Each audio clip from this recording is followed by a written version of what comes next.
بھائی واجب الاحترام قابل صدر احترام علماء کرام اہل سنت والجماعت احناف دیوبند سے تعلق رکھنے والے غیور سنی نوجوان دوستوں اور بھائیوں، حضرت آدم سے لے کر حضرت عیسیٰ تک جس قدر انبیاء آئے ہم نے سب کو مانا، لیکن کلمہ محمد رسول اللہ صلی اللہ علیہ وسلم کا پڑھا۔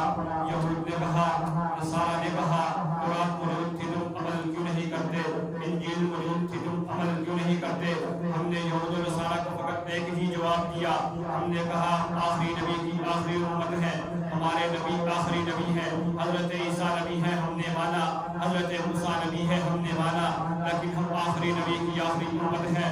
ہمیں ایسی کتاب کی ضرورت تھی جس کے اندر سارے مسئلے موجود ہوں، تو ہم نے دیکھا قرآن کے اندر سارے مسئلے موجود نہیں تھے، انجیل کے اندر سارے مسئلے موجود نہیں تھے، اس لیے ہم نے قرآن کریم کو اپنی زندگی کا دستور بنایا۔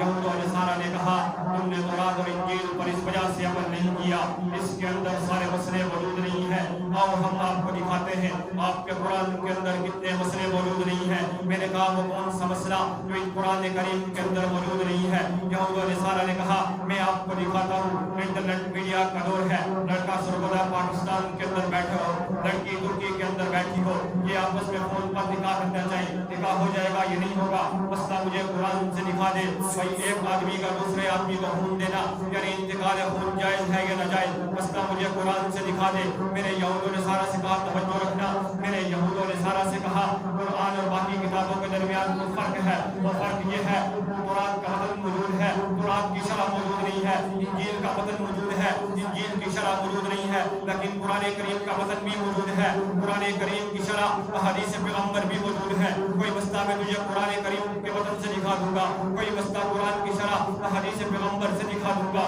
پھر قرآن لا کے سننا مکمل بنا ہوا۔